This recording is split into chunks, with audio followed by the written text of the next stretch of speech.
Mais uma aula de física com o professor Ulisses, revisão para a sua prova. Nós estamos falando sobre a aplicação das leis de Newton.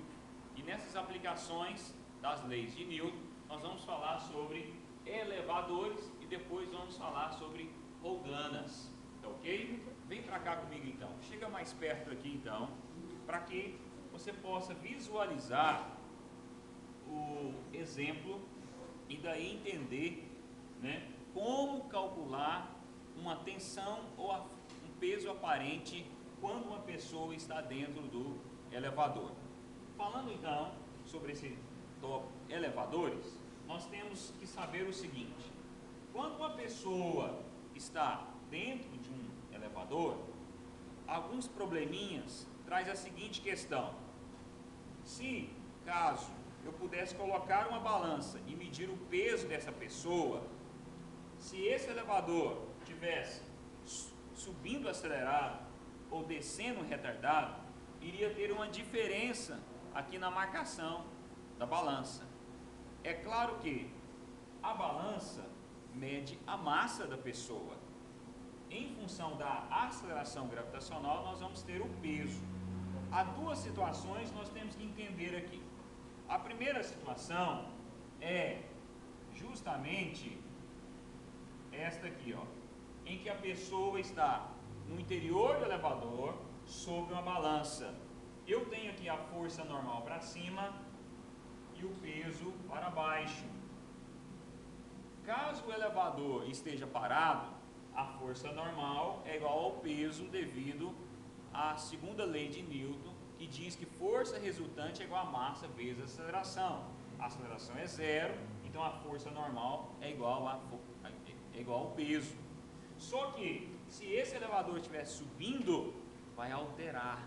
Alguma coisa aqui vai mudar.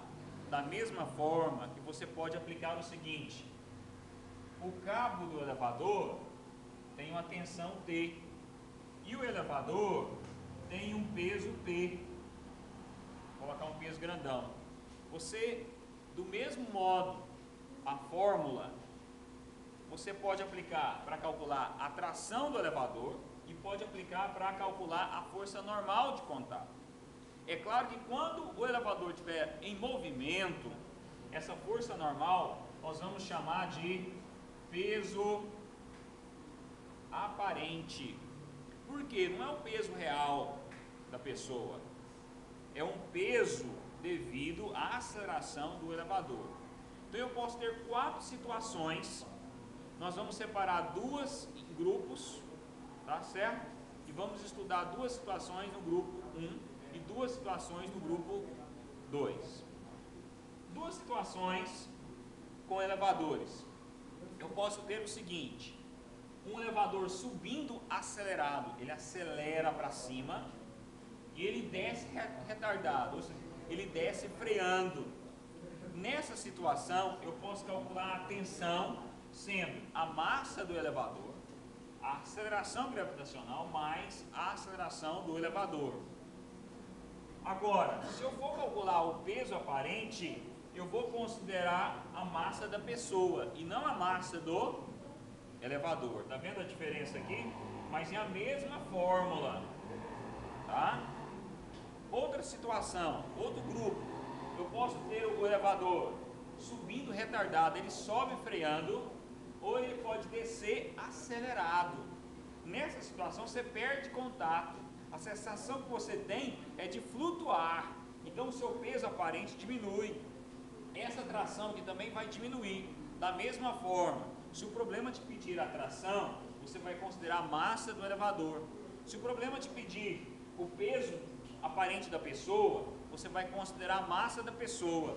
Sendo que aqui, ó, é menos gravidade menos aceleração. Você pode perguntar aí na sua casa, ou aonde você está assistindo o vídeo: professor, mas por que aqui é menos e lá é mais? Vou te explicar fazendo o exercício aqui. Vem para cá. Nesse exercício 1, o elevador tem massa 600 e ele sobe acelerado com uma aceleração de 2 metros por segundo ao quadrado.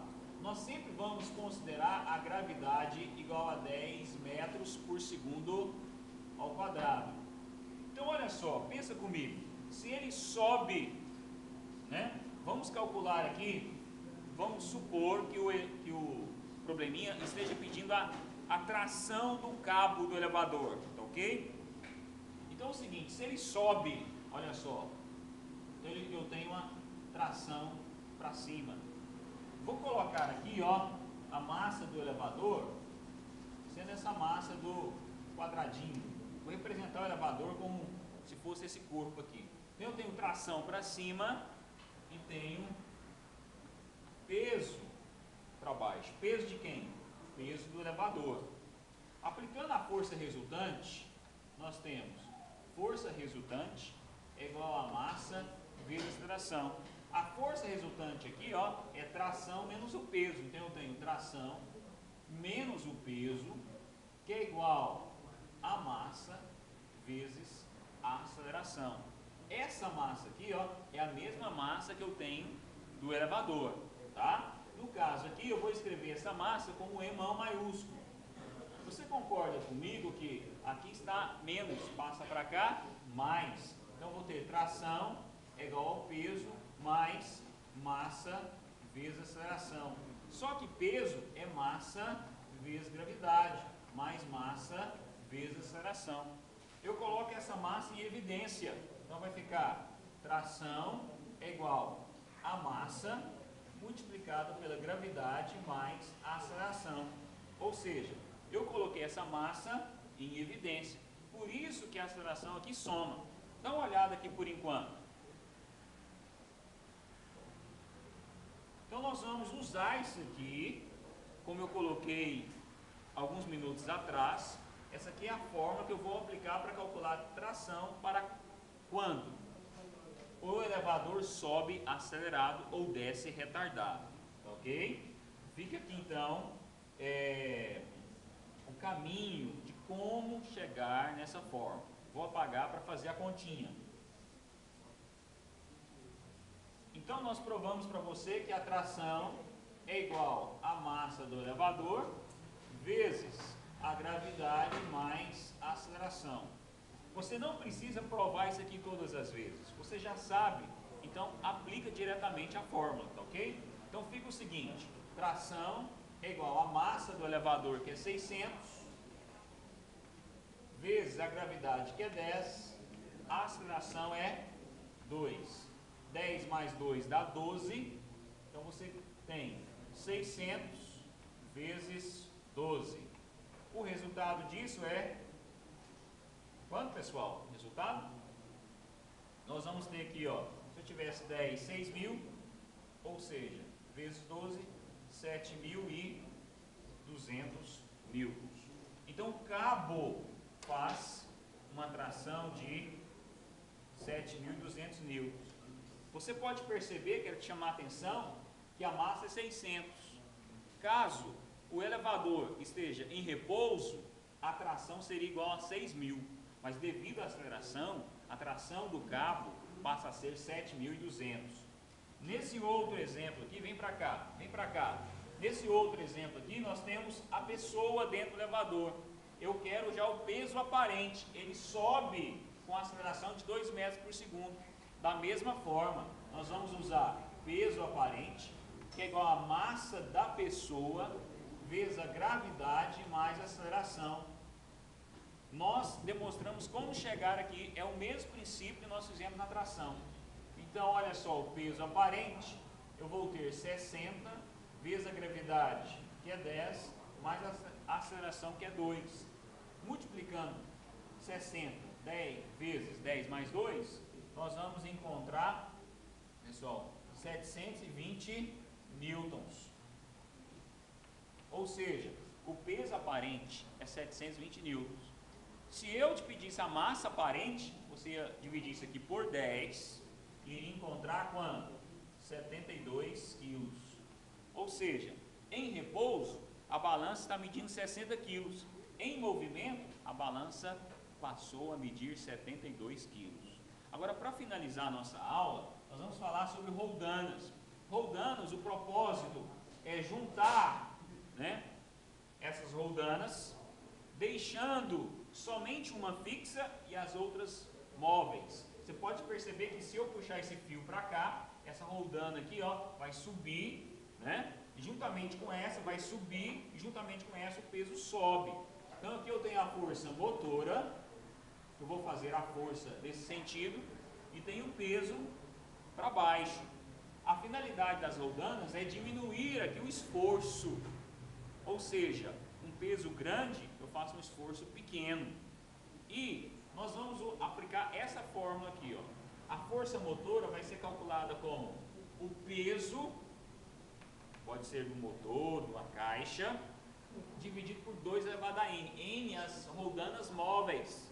Quantas roldanas móveis eu tenho aqui? Eu tenho 2. Essa aqui está fixa. Então, nesse lugar de n, eu vou colocar quanto?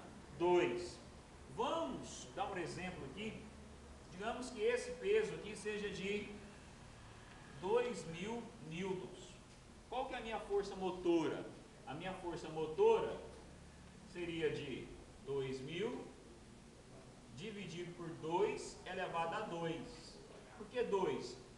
2 roldanas móveis. Então eu vou ter 2.000 dividido por 4. A minha força motora caiu para 500 newtons. Você percebeu que 2 roldanas móveis, a minha força caiu 4 vezes menor. Ou seja, o meu esforço vai ser bem menor do que o peso real. Essas roldanas são usadas em oficinas mecânicas principalmente, e outros campos como a engenharia, quando um operário necessita de um sistema para levantar um peso maior do que ele pode suportar no seu esforço. Então, juntando as roldanas, você tem um esforço bem menor e consegue mover aí grandes objetos, ok? Fica então a nossa aula, continue dedicando à física.